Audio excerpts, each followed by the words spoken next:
एक दिन मेरा पति अचानक कमरे में आया और बच्चे को बेड से उठाकर नीचे पटक दिया। मेरी तो जान ही निकल गई। मैं जैसे ही बच्चे को उठाने चली तो उसने मेरा हाथ पकड़ लिया और चिल्ला चिल्ला कर कहने लगा कि यह औरत पागल हो गई है, इसने अपने बच्चे को मार दिया है और अब मुझे भी मारने जा रही है। यह सब देखकर तो मेरे होश ही उड़ गए। मुझे पुलिस वाले पकड़ कर ले गए, लेकिन जब मेरा केस अदालत में पहुंचा तो जज साहब मेरे पास दौड़ते हुए आए और मेरे कदमों पर गिर पड़े, क्योंकि मैं थाने में लेडी कांस्टेबल थी। मेरी शादी को 1.5 साल हो गया था। मेरा 6 महीने का एक प्यारा सा बेटा था। कुछ दिनों से उसकी तबीयत ठीक नहीं थी, इसलिए मैंने उसे अपनी माँ यानी उसकी नानी के पास छोड़ दिया था। उसका बुखार ठीक नहीं हो रहा था। माँ ने कहा कि किसी अच्छे हॉस्पिटल में दिखाओ, कहीं ऐसा ना हो तुम्हारी ड्यूटी की वजह से तुम्हें कोई बहुत बड़ी कीमत चुकानी पड़ जाए। माँ की बातों से मैं डर गई और मैंने तुरंत छुट्टी के लिए एप्लीकेशन लगा दिया। पूरे 3 दिन लगे मेरे बेटे की तबीयत ठीक होने में। मैंने 1 हफ़्ते की छुट्टी लिया था, इसलिए कुछ समय अपने बेटे के साथ में बिताया। फिर उसे माँ के पास छोड़कर मैं ड्यूटी में चली गई। मैं अपने बेटे से बहुत प्यार करती थी। उसके बिना तो मुझे कुछ अच्छा ही नहीं लगता था, लेकिन ड्यूटी है तो करना ही पड़ेगा। जब मैं इस बार थाने में पहुंची तो वहां पर एक नई औरत कैदी आई थी, जिसका नाम शबनम था। उसकी उम्र यही कोई 21-22 साल रही होगी। शबनम दिखने में एकदम मासूम और शांत स्वभाव की लड़की लग रही थी। मैंने उसके बारे में पता किया कि वह किस जुर्म में यहाँ पर आई है, तो मेरी साथ की लेडी कांस्टेबल ने बताया कि उसने अपने 6 महीने के बेटे को जान से मार दिया है। यह बात सुनने के बाद तो मेरे दिल को बहुत बड़ा धक्का लगा। यह मासूम सा चेहरा देखकर नहीं लगता था कि इतना बड़ा कांड कर सकती है।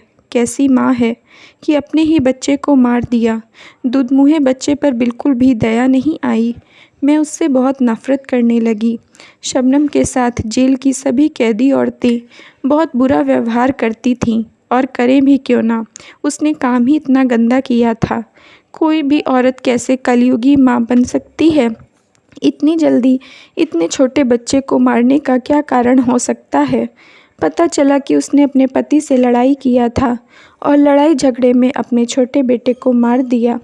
मेरी ड्यूटी यह थी कि मैं सभी कैदी औरतों को देखूं कि कोई किसी से लड़ाई झगड़ा ना करे, सबका ध्यान रखूं, किसी को किसी चीज़ की कमी ना हो। लेकिन जब शबनम को कैदी औरतें मारती थीं तो मैं कुछ नहीं बोलती थी, क्योंकि मुझे लगता था कि उसके पाप की सज़ा उसे मिलनी ही चाहिए। अभी तक उसे अदालत में सज़ा नहीं मिली थी। यहाँ की औरतें उससे अक्सर लड़ाई झगड़ा करती थीं। शबनम जब से जेल में आई थी वह खाना नहीं खाती थी। वह यूं ही उदास गुमसुम सी रहती थी। उसे देखकर कोई नहीं कह सकता था कि वह अपने एक मासूम से छोटे बच्चे की खूनी है।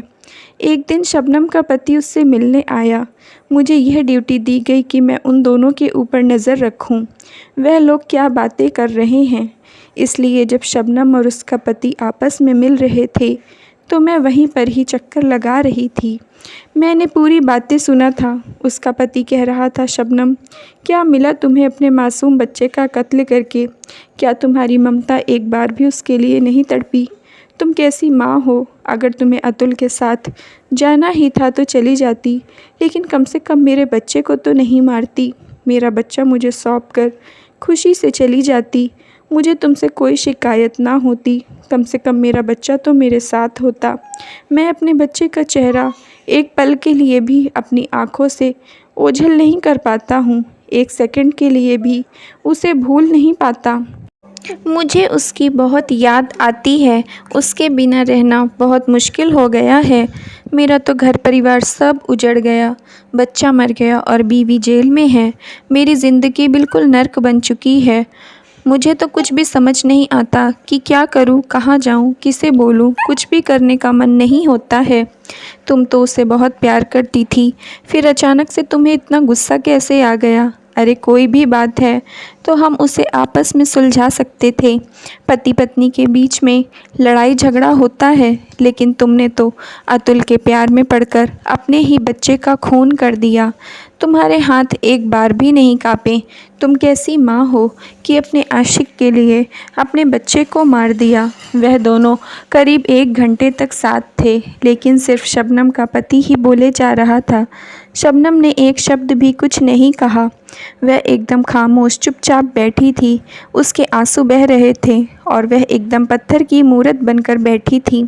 उसे देखकर ऐसा लगता था कि उसके शरीर में जान ही नहीं है।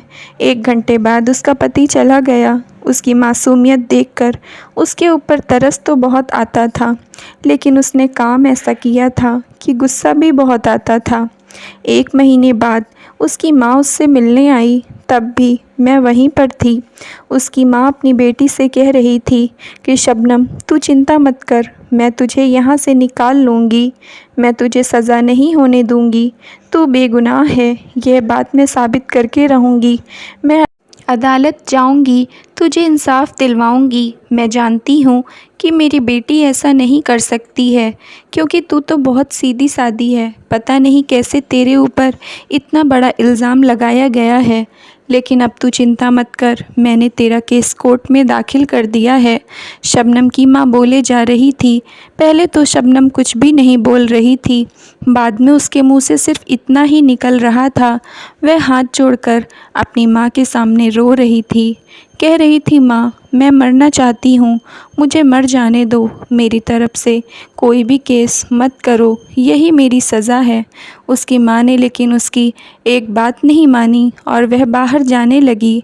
बाहर जाते समय उसने मुझे देखा तो बोली, मेरी बेटी शबनम का ध्यान रखना। मैंने कहा, आप कैसी माँ हैं? एक माँ ने क्या सीख दिया है कि अपने बच्चे को ऐसे ही मार दो? बिल्कुल भी उसको दया नहीं आई। अपने 6 महीने के मासूम बच्चे को मारने में क्या गलती थी उसकी, जो उसे जान से मार दिया? शबनम की माँ ने कहा, नहीं मैडम जी, ऐसा कुछ भी नहीं है। जब आपको सच्चाई पता चलेगी तब आपको मालूम होगा कि आप बिना सच्चाई जाने शबनम को दोषी कैसे ठहरा रही हैं। अभी उसको अदालत से सज़ा नहीं मिली है। मैं उसका केस दाखिल करके उसे इंसाफ दिलाऊंगी और देखना, मेरी बच्ची छूट जाएगी। वह निर्दोष है। उसने कहा, यहाँ की कैदी औरतें मेरी बेटी को परेशान करती हैं मैडम, आप देखना उसे कुछ तकलीफ़ ना हो। मेरी बेटी बहुत सीधी सादी और मासूम है, वह तो किसी से लड़ना तक नहीं जानती है। इतना कहने के बाद शबनम की माँ तो चली गई, लेकिन मैंने सोचा कि शबनम को शायद अपनी गलती पर पछतावा है। वह अपने बच्चे को मारकर अब अपराध बोध महसूस कर रही है। उसे अपनी गलती पर पछतावा हो रहा है, इसीलिए वह यह केस नहीं लड़ना चाहती है और मरना चाहती है। और ऐसी औरत को तो ज़िंदा रहना भी नहीं चाहिए। पता नहीं कैसे मासूम बच्चे को मार दिया। इसकी तो रूह भी नहीं काँपी। ऐसा पाप करने में हर कातिल खून करने के बाद माफ़ी मांगता है और जेल से छूटना चाहता है, लेकिन सिर्फ शबनम ही एक ऐसी लड़की है जो कि अपने बच्चे को मारने के बाद कभी एक भी दिन उसने अपने लिए माफ़ी की प्रार्थना नहीं की। उसने हमेशा खुद के लिए सज़ा ही मांगी है। उसने हमेशा यही कहा कि मेरा मर जाना ही बेहतर है। एक दिन अतुल नाम का एक शख्स शबनम से मिलने आया। मुझे समझने में देर नहीं लगी कि यह वही शबनम का पड़ोसी अतुल है, जिसके बारे में शबनम का पति बात कर रहा था, जिसकी वजह से उसने अपने बच्चे को मार दिया है। अतुल को शबनम से मिलवाने मैं ही ले गई थी। अतुल शबनम से कह रहा था कि तुमने अपने बच्चे को मारकर सही नहीं किया। हाँ, मैं तुमसे प्यार करता हूँ और तुम भी मुझसे प्यार करती हो, लेकिन इसका मतलब यह नहीं कि तुम किसी मासूम की जान ले लो। और जब से तुमने अपने बच्चे की जान लिया है, तब से मैं तुमसे नफ़रत करने लगा हूँ। जब तुम अपने बच्चे की नहीं हुई तो मेरी क्या होगी? अब अगर तुम छूट भी गई, तुम्हें सज़ा नहीं भी हुई, तो मैं तुमसे कभी शादी नहीं करूँगा। शबनम ने उस लड़के अतुल से एक भी शब्द कुछ नहीं कहा। वह तो एकदम पत्थर की मूरत बनी बैठी थी। कभी कभी तो मुझे उसके ऊपर दया भी आती थी। इसलिए मैंने निश्चय किया कि आज के बाद मैं उसके साथ में किसी भी कैदी औरतों को गलत नहीं करने दूंगी। अगर कोई भी औरत उसे मारती थी या लड़ती झगड़ती थी तो मैं उसे तुरंत रोकती थी। शबनम के कोर्ट की तारीख आ गई थी। मैं और मेरे साथ में एक और लेडी कांस्टेबल शबनम को लेकर कोर्ट में पहुँचे। वहाँ पर केस चला तो शबनम ने जज साहब के सामने अपना सारा जुर्म कबूल कर लिया। उसने कहा कि जज साहब, मैंने ही अपने बच्चे को अपने हाथों से मार डाला है, मुझे फांसी दे दो, मुझे मरना है। सारे सबूत, सारे गवाह शबनम के खिलाफ थे, इसलिए शबनम को फांसी की सज़ा दे दी गई। शबनम की माँ से मैंने कहा, देखा आपने झूठ का साथ दिया और झूठ हार गया। शबनम की माँ ने कहा, नहीं मैडम जी, अभी हमें इंसाफ नहीं मिला है। अभी मैं सुप्रीम कोर्ट तक जाऊंगी। उनके इस दृढ़ निश्चयी फैसले से तो मैं हैरान रह गई थी। मैंने कहा, अब तो तुम्हारी बेटी शबनम ने ही अपना जुर्म कबूल कर लिया है, तो अब तुम क्या करोगी? उसने कहा, मैडम, मैं हाई कोर्ट के फैसले को सुप्रीम कोर्ट में चुनौती दूंगी और अपनी बेटी का केस वहीं से जीतूंगी। उसने अपनी बेटी से कहा कि शबनम, इस बार प्लीज़ कोर्ट में झूठ मत बोलना, जो भी सच है सब कुछ बता देना। शबनम की माँ इतने आत्मविश्वास के साथ सब कुछ कह रही थी कि मेरा दिल भी कहने लगा था कि शायद शबनम निर्दोष है, लेकिन मैं यह सारी बातें शबनम के मुंह से सुनना चाहती थी। इसलिए इस बार जब शबनम जेल आई तो मैंने उसके साथ में बहुत दोस्ताना व्यवहार रखना शुरू कर दिया था। अंदर ही अंदर तो मैं उससे नफ़रत करती थी, लेकिन उससे सच्चाई जानने के लिए मुझे ऐसा करना पड़ता था। मैं उसके ऊपर ध्यान देती थी, उसके खाने पीने का भी उसको टोकती रहती थी कि खाना पीना खा लिया कर। वह पूरे दिन में सिर्फ 5 या 6 निवाले ही खाती थी। मुझे उसके ऊपर दया आने लगी थी, क्योंकि वह पूरी सूख कर हड्डियों का ढांचा हो चुकी थी।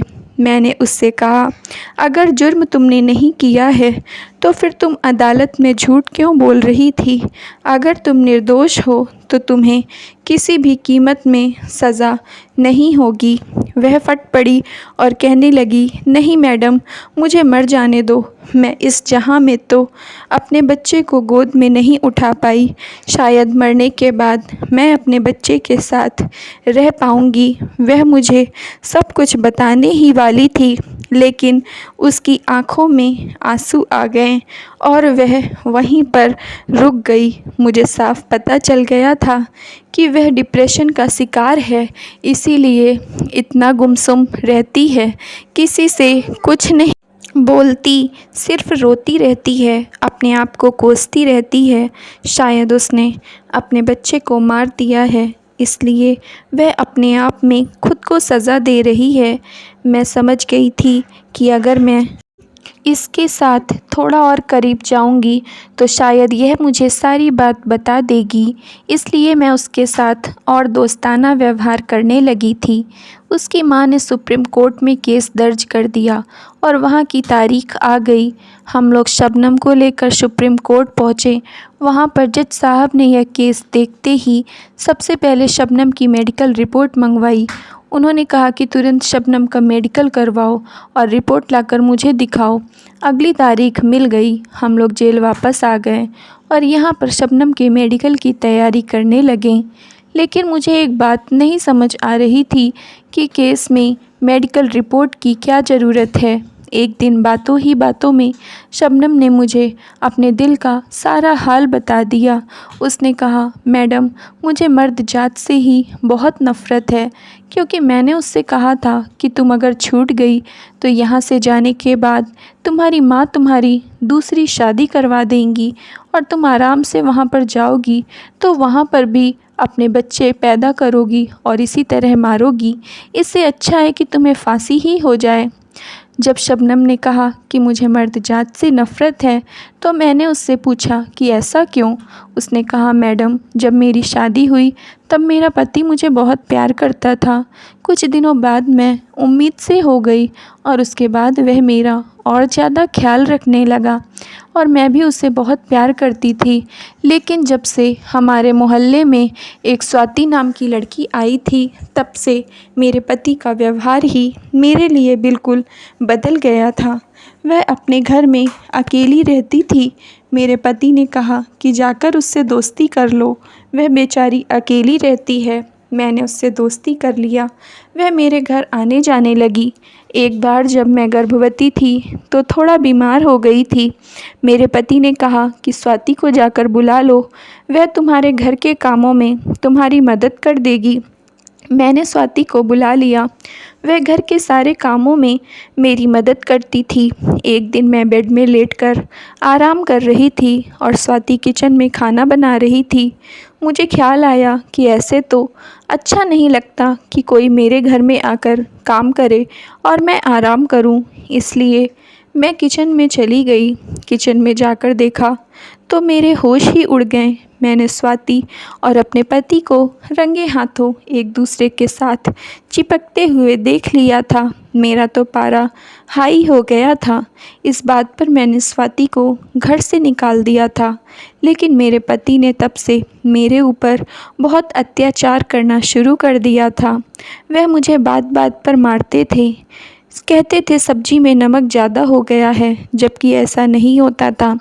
उसने मुझसे कहा कि वह स्वाति से शादी करना चाहता है, इसलिए वह उसे इजाज़त दे दे, लेकिन शबनम ने उसे शादी की इजाज़त नहीं दिया, क्योंकि अभी तो वह उसकी पत्नी थी, तब भी उसके साथ इतना जुल्म करता था। तलाक के बाद वह कहाँ जाती, उसे अपने बच्चे की परवाह थी।